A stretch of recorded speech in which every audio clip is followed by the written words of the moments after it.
Fleet Commander Zorn Thal of the Galactic Confederation straightened his uniform and adjusted the ceremonial medals that adorned his chest.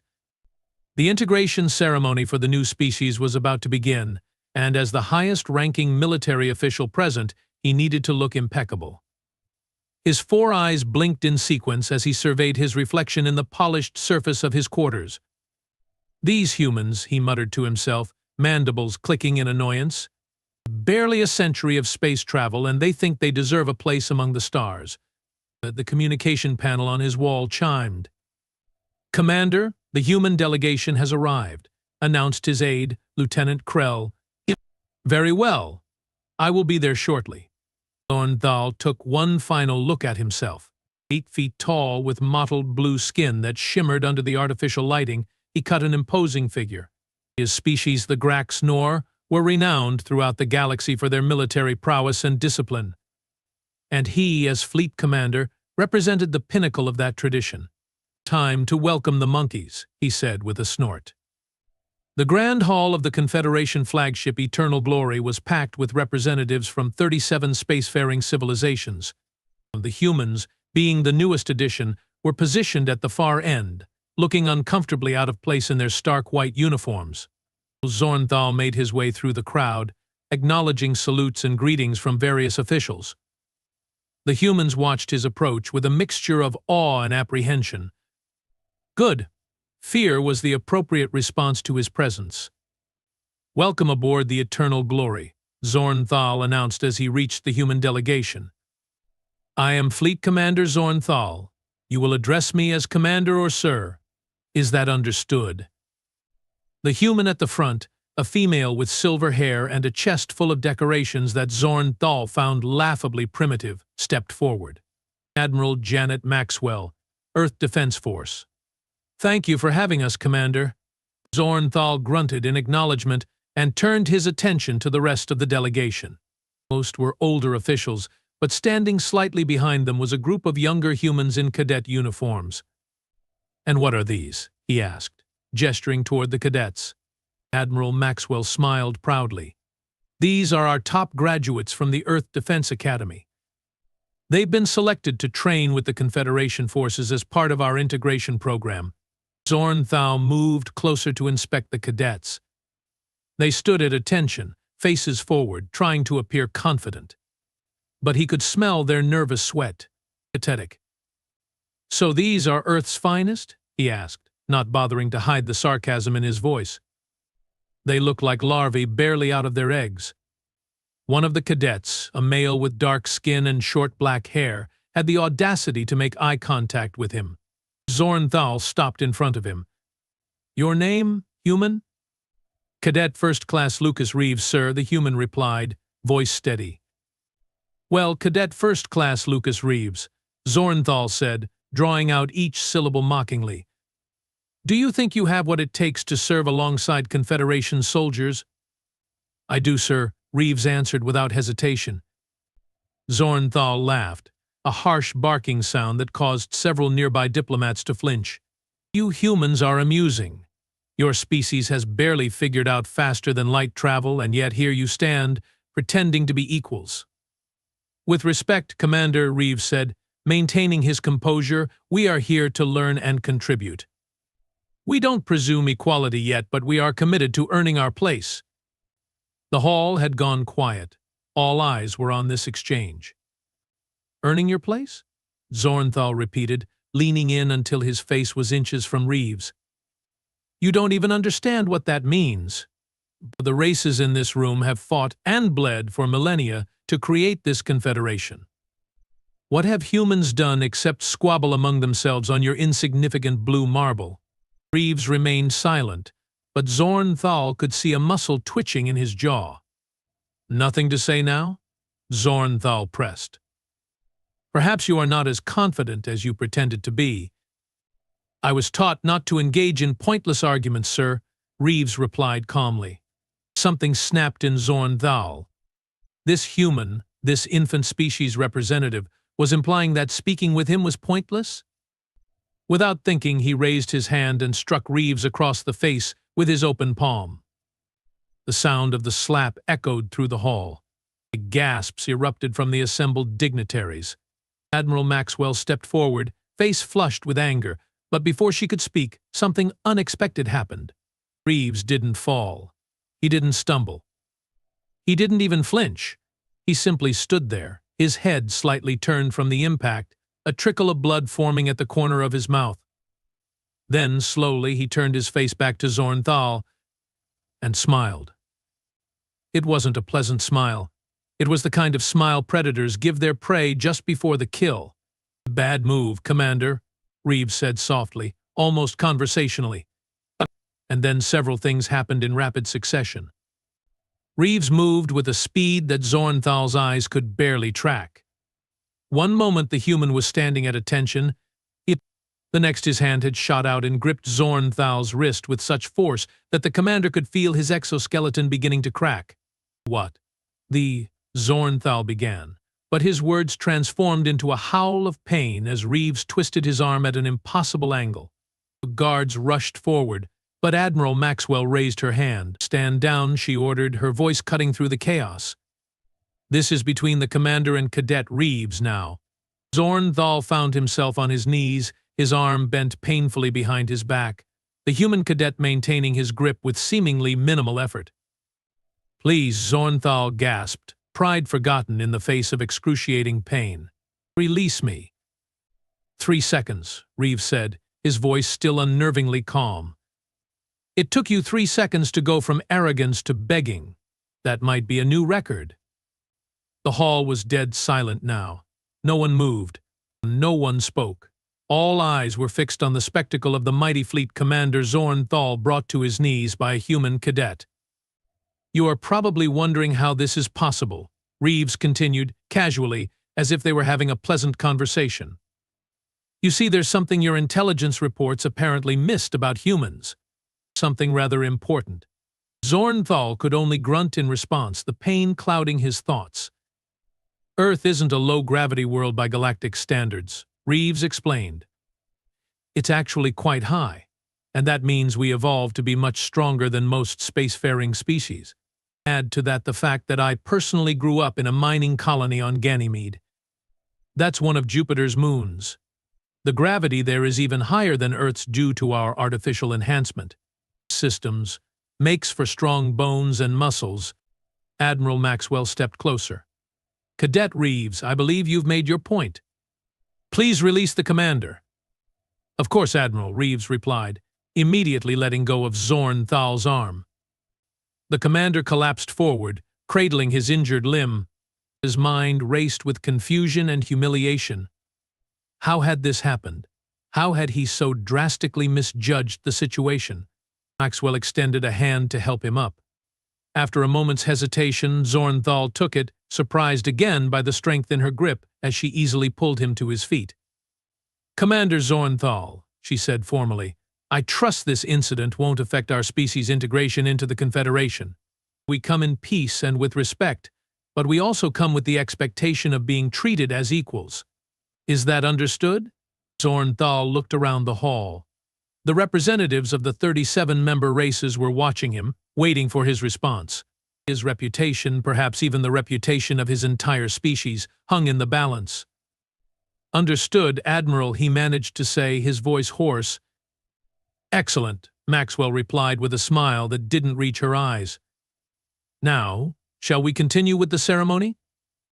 As the proceedings resumed, Zornthal couldn't help but stare at Cadet Reeves, who had returned to his position among the other cadets.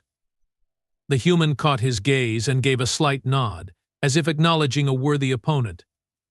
But they weren't opponents, Zornthal realized with a sinking feeling, as that would imply they were equals. And what had just transpired suggested something far more disturbing. It suggested that humans might be superior. Back in his quarters after the ceremony, Zornthal nursed his injured arm and his wounded pride. Lieutenant Krell stood nearby, awaiting orders and trying not to appear judgmental. "Have you pulled the complete files on humans yet?" Zornthal demanded. "Yes, Commander. They are quite illuminating." "Don't be coy, Krell. What did they say about their physical capabilities?" Krell hesitated before answering. The reports indicate that the average human is approximately 3 times stronger than the average Grax-Nor, despite our size advantage. They also possess remarkable endurance and resilience to damage. And this information wasn't deemed important enough to share before we invited them into the Confederation? Zornthal asked incredulously. The Science Council believed their technological inferiority would offset any physical advantages, Krell explained. They are still centuries behind us in many areas. Zornthal laughed bitterly. Well, the Science Council isn't the one who got publicly humiliated today, are they? He walked to the viewing port and stared out at the vast expanse of space. Somewhere out there was Earth, a planet he had never bothered to learn much about. A mistake he wouldn't repeat. There's something else, Commander, Krell said hesitantly. What is it? Cadet Reeves, he's not just any human. According to their records, he's what they call a gravity-adapted. It's a genetic modification they developed for colonists living in high-gravity environments. He's actually several times stronger than the average human. Zornthal turned back to face his aide. You are telling me that the human who brought me to my knees is a freak even by their standards. I wouldn't use that terminology, sir, but essentially, yes. He represents an elite subset of human physical capability. That's something, at least, Zornthal muttered. Then, more loudly, arrange a private meeting with this Cadet Reeves, and Admiral Maxwell as well. Sir? Krell looked confused. You heard me. If we are going to adapt to this new reality, I need to understand these humans better, starting with the one who showed me just how dangerous ignorance can be. Krell nodded and left to make the arrangements. Alone, Zornthal flexed his injured arm, wincing at the pain. The medics had assured him there would be no permanent damage, but his pride might never recover. Humans, he said to the empty room. Who would have thought? And somewhere deep inside, beneath the layers of humiliation and anger, a small part of him felt something unexpected: respect. These humans, especially this Reeves, had shown him something rare in the galaxy. True strength, yes, but also restraint. The cadet could have done far worse than merely subdue him. Perhaps, Zornthal thought, there was something to learn from these newcomers after all. The meeting was set for the following day in one of the Eternal Glory's diplomatic chambers. Zornthal arrived early, determined to control at least this aspect of the encounter. He was surprised to find Cadet Reeves already waiting, standing at ease by the viewing port. Commander, Reeves acknowledged with a respectful nod. Zornthal replied stiffly. I didn't expect you to arrive before me. Reeves smiled slightly. Punctuality is a virtue in the Earth Defense Force. Admiral Maxwell will be joining us shortly. She had some matters to attend to first. Zornthal studied the human more carefully this time. Without the distraction of the ceremony and his own prejudices, he could see details he'd missed before. The density of the human's musculature, the way he moved with an economy of motion that spoke of extensive combat training, the alertness in his eyes that suggested he was constantly evaluating his surroundings. Your arm, Reeves said, gesturing to Zornthal's bandaged limb. I hope there's no lasting damage. Nothing that won't heal, Zornthal replied. Then, forcing the words out, he added, I misjudged the situation yesterday. As did I, Reeves admitted, surprising the commander. I shouldn't have reacted so directly. In my defense, on Earth, striking a subordinate is considered deeply dishonorable. My response was instinctive. Instinctive? Zornthal couldn't hide his disbelief. That level of control and precision was instinctive. Reeves seemed to consider this. Perhaps conditioned would be a better word. My training focused heavily on proportional response. You struck me. I neutralized the threat without causing serious injury. Had you drawn a weapon? He left the implication hanging. Before Zornthal could respond, the door slid open and Admiral Maxwell entered. Admiral Maxwell's entrance changed the atmosphere in the diplomatic chamber instantly. She carried herself with the confidence of someone accustomed to command, her silver hair swept back in a neat bun, her uniform pristine. Commander Zornthal, Cadet Reeves, she greeted them both with a nod. I trust you've been having a productive conversation. We were just getting started, Admiral Reeves replied. Zornthal gestured to the seating arrangement in the center of the room. Please, let's sit. Once they were settled, an uncomfortable silence fell. Zornthal cleared his throat, a harsh rattling sound through his mandibles. I requested this meeting to address yesterday's incident, he began, and to gain a better understanding of humans. It seems our intelligence reports were woefully inadequate. Maxwell smiled, a diplomatic expression that revealed nothing. Intelligence reports often are, Commander. Data can tell you facts, but rarely conveys context or nuance. Indeed, Zornthal agreed. For instance, I now know that Cadet Reeves is what you call gravity-adapted. But the reports fail to explain what that actually means in practical terms. Would you like a demonstration? Reeves asked, a hint of mischief in his eyes. Maxwell shot him a warning glance. Cadet. Sorry, Admiral, Reeves said, not looking particularly sorry, just offering to be helpful. I believe one demonstration was sufficient, Zornthal said dryly, surprising himself with his ability to find humor in the situation. What I'd prefer is an explanation of how humans fit into the Confederation. If your physical capabilities are so superior, why join at all? Why not conquer? The question hung in the air, heavy with implication. Maxwell and Reeves exchanged a glance. Because conquest isn't our goal, Maxwell finally said. Never has been. Earth has had enough of war throughout our history. That's hard to believe, Zornthal countered. Every species seeks dominance. It's the natural order. Reeves leaned forward. With respect, Commander, that's your perspective, colored by your species' evolution and history. Humans evolved as social animals. Cooperation has always been our greatest strength.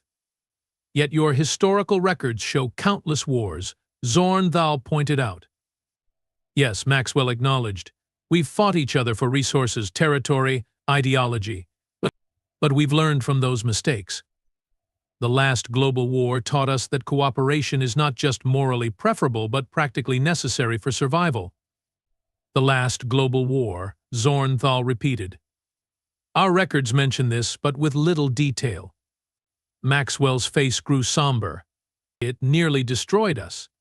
Nuclear weapons, biological agents, autonomous combat systems. We lost 2 billion lives in 3 years. The survivors vowed, never again. That's when the Earth Union formed. One government, one military, one purpose, to ensure human survival and prosperity through peace. And yet here you are, joining a military confederation, Zornthal observed. For protection, Maxwell explained. We are not naive. We know the galaxy isn't always friendly. The Confederation offers security and knowledge exchange. We offer fresh perspectives and, yes, our physical capabilities. Zornthal considered this. And what about you, Cadet Reeves? What drives you? Curiosity. Reeves answered immediately. The desire to see what's out there, to learn, to understand, and maybe, in some small way, to help bridge the gap between humanity and the rest of the galaxy. Zornthal was about to respond when his communication device buzzed urgently. He frowned and tapped it. Commander, we have an emergency situation, Lieutenant Krell's voice came through, strained and rushed. An unidentified ship has breached our perimeter. They've bypassed our security protocols and boarded in Sector 7. Zornthal stood abruptly. Boarders? How many? Unknown, sir. Communications are down in that sector. Security teams are responding, but what? Lieutenant, the intruders appear to be Krell Neroth. Zornthal felt his blood run cold. The Krell Neroth were notorious pirates and slavers, known for their brutality and advanced stealth technology. And they weren't part of the Confederation. I will be right there, he said, ending the communication. He turned to Maxwell and Reeves. I apologize, but duty calls. We have intruders aboard. Maxwell was already on her feet. My security team can assist. No, Zornthal said firmly. This is a Confederation matter. Your people aren't authorized for combat operations on this vessel. With respect, Commander, Reeves interjected, if these intruders are as dangerous as your reaction suggests, you might need all the help you can get. Zornthal hesitated. The cadet had a point, but protocol was protocol. Stay here. That's an order. He hurried from the room, mind racing. The Krell Nerath were vicious fighters, and if they'd managed to bypass the Glory's security systems, they were better equipped than usual. This could be bad. Very bad. Sector 7 was chaos when Zornthal arrived. Emergency lighting bathed the corridors in pulsing red. The sound of weapons fire echoed from further in, punctuated by shouts and screams. Lieutenant Krell was coordinating the defense from a makeshift command post just outside the affected area. Report, Zornthal demanded. 15 to 20 intruders, heavily armed, Krell said tersely. They've taken hostages in the main laboratory. Scientists, mostly. They are demanding access to the vault. Zornthal cursed. The vault contained the Confederation's most sensitive research, including weapons technology that could devastate entire star systems if misused. Have they harmed any hostages? 2 dead already, Krell confirmed grimly. They are executing 1 every 10 minutes until their demands are met. How long until the next execution? Krell checked his chronometer. 3 minutes. Options? We could breach from multiple entry points, but they'd almost certainly kill more hostages before we could neutralize them all. Or we could give them what they want and track them after they leave. Unacceptable, Zornthal snapped. We need a third option. Perhaps I could offer one, came a voice from behind them. Zornthal turned to find Cadet Reeves standing there alone. I ordered you to stay put, Zornthal growled. Admiral Maxwell stayed put. Reeves replied calmly. I, however, thought my skills might be useful. Before Zornthal could reprimand him further, Reeves continued, I listened to your conversation with Lieutenant Krell. I know the situation. I can help. How? Krell demanded skeptically. I can get inside undetected, Reeves said. Create a distraction. Give your forces a chance to breach with minimal casualties. Zornthal narrowed his eyes. That's suicide. Reeves smiled that predatory smile again. For most beings, yes. For a gravity-adapted human? Let's just say the odds are more favorable. Why would you risk your life for this? Zornthal asked, genuinely puzzled. These aren't your people. No, Reeves agreed. But they are innocent scientists. And part of being human is protecting those who can't protect themselves. Besides, isn't this what the Confederation is supposed to be? Different species looking out for each other? Zornthal stared at the human for a long moment. Then he made his decision. What do you need? A schematic of the ventilation system in 2 minutes. The plan was simple, if insanely risky. Reeves would enter through a maintenance shaft, too small for most Confederation species but navigable for a human.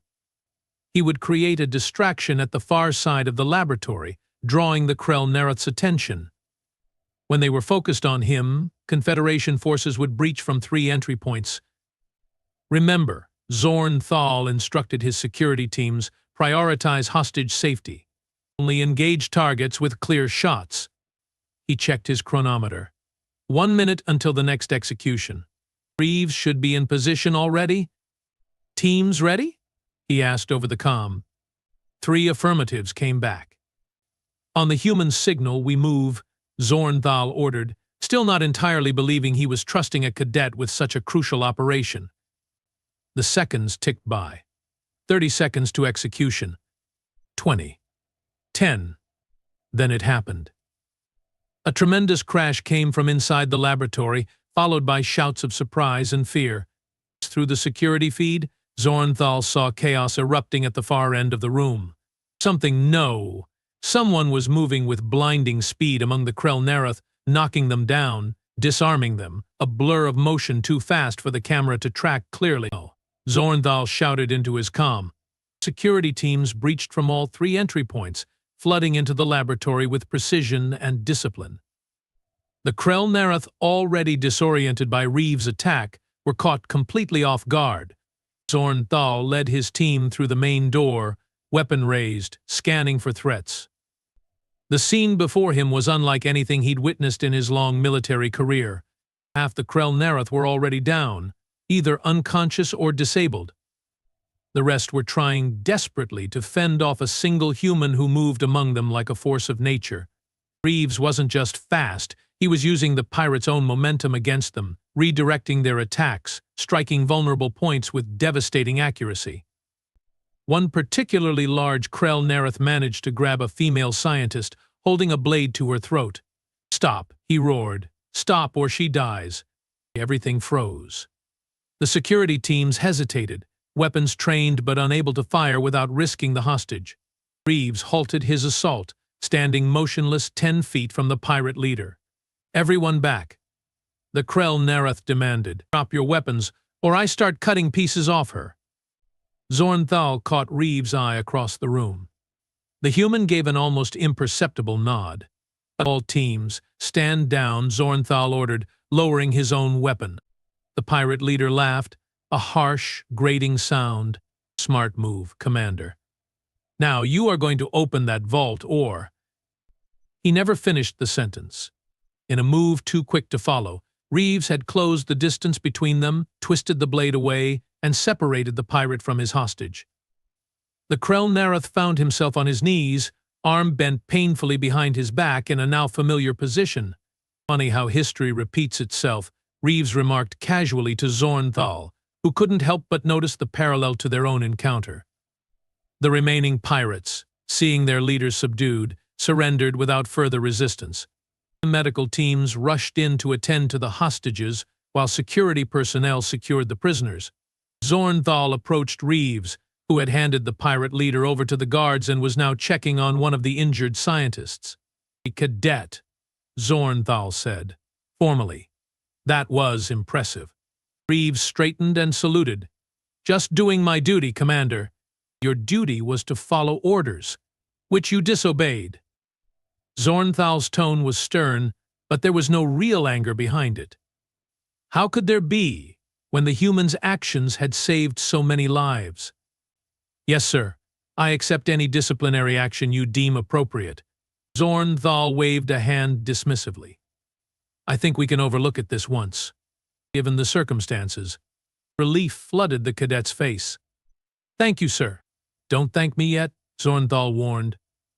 "I haven't decided what to do with you, or how to explain to Admiral Maxwell why her cadet is covered in alien blood." Reeves glanced down at his uniform, which was indeed spattered with the greenish fluid that passed for blood among the Krell Nereth. "She's seen worse, sir, but perhaps we could clean up before reporting back?" And for the first time in his long career, Zornthal found himself laughing genuinely in the aftermath of combat. "Yes, cadet. I believe that would be wise." 2 days later, the Eternal Glory hovered in orbit above Earth. The integration ceremony had been completed successfully, despite the dramatic interruption. The Krell Nereth pirates were in custody, awaiting trial for their crimes, and Zornthal stood in the observation deck, gazing down at the blue-green planet that had produced such remarkable beings. "Beautiful, isn't it?" Admiral Maxwell said, joining him at the viewport. "It is," Zornthal admitted, "though not what I expected." "Oh? And what did you expect?" "Something more formidable. A world of fire and stone, perhaps. Not this delicate-looking sphere of water and clouds." Maxwell smiled. "Appearances can be deceiving, rather like its inhabitants." "Indeed." Zornthal turned to face her. "Admiral, I want to formally request that Cadet Reeves be assigned to my command for special training." Maxwell raised an eyebrow. "That's unexpected." "May I ask why?" "Because he showed me something I didn't know existed, a warrior who values peace. It's a soldier who fights to protect, not conquer. It's not the Grax nor way, but perhaps it should be." "And what does Cadet Reeves think of this proposal?" I haven't asked him yet, Zornthal admitted. I wanted to speak with you first, as his commanding officer. Well, Maxwell said thoughtfully, it would be an unprecedented assignment. No human has ever served directly under a Confederation commander before. Then let him be the first, Zornthal urged. Let him be the bridge between our worlds. Maxwell studied him for a long moment. You've changed your opinion of humans quite dramatically, Commander. I've learned from my mistakes, Zornthal said simply. Something else Reeves taught me. The Admiral nodded slowly. I will discuss it with him. If he's willing, and if certain conditions can be met regarding his safety and authority, I will approve the assignment. Thank you, Admiral. Don't thank me yet, Maxwell said, echoing his own words to Reeves. Humans can be challenging to work with, especially the stubborn ones like Reeves. I believe I can handle one human cadet, Zornthal assured her, unconsciously rubbing his still tender arm. Maxwell laughed. We will see, Commander. We will see. Later that evening, Zornthal sat in his quarters aboard the Glory, reading through personnel files of potential Confederation candidates for a new joint training program with humans. His communication panel chimed. Enter, he called. The door slid open to reveal Cadet Lucas Reeves, now dressed in a formal uniform bearing both Earth Defense Force and Confederation insignia. Reporting as ordered, Commander, Reeves said, saluting crisply. At ease, Cadet, Zornthal replied. Or should I say, Lieutenant Reeves? Surprise flickered across the human's face. Sir? Admiral Maxwell and I agreed that if you are to serve as my adjutant, you should hold appropriate rank. Congratulations on your field promotion, Lieutenant. Reeves broke into a grin. Thank you, sir. I'm honored. The honor is mine, Zornthal said sincerely. You've proven yourself not just a capable warrior, but a thinking one. That's rare in any species. Permission to speak freely, sir? Granted. Why did you request me specifically? After our first encounter, I thought you'd want me as far from your command as possible. Zornthal gestured for Reeves to take a seat. Because of our first encounter, Lieutenant. And the second. You showed me something important. That strength without wisdom is meaningless. That restraint requires more courage than aggression. These are lessons my people could benefit from learning. And what will I learn from the Grak Snore? Reeves asked. Discipline, strategy, the traditions of the Confederation, and perhaps how to channel that remarkable human strength toward constructive ends. Reeves nodded thoughtfully. A cultural exchange, then. Not just military training. Exactly, Zornthal confirmed. We have much to learn from each other, Lieutenant. This assignment is just the beginning. I look forward to it, Commander. Reeves hesitated, then added, though I hope we can avoid any more physical demonstrations. Zornthal laughed, mandibles clicking in amusement. As do I, Lieutenant. As do I. Outside the viewport, Earth continued its serene rotation, oblivious to the momentous changes occurring in orbit above it. The integration of humanity into the Galactic Confederation had begun with violence, but was proceeding with understanding and respect. The slap had led to mercy, which had led to cooperation. It wasn't the traditional way of the Grak Snore. It certainly wasn't what Fleet Commander Zornthal had expected when he first encountered humans. But as he looked at the young lieutenant sitting across from him, he realized it might be something better, the beginning of a new chapter for both their species. And all because an arrogant alien general had slapped a human cadet, and 3 seconds later, found himself begging for mercy.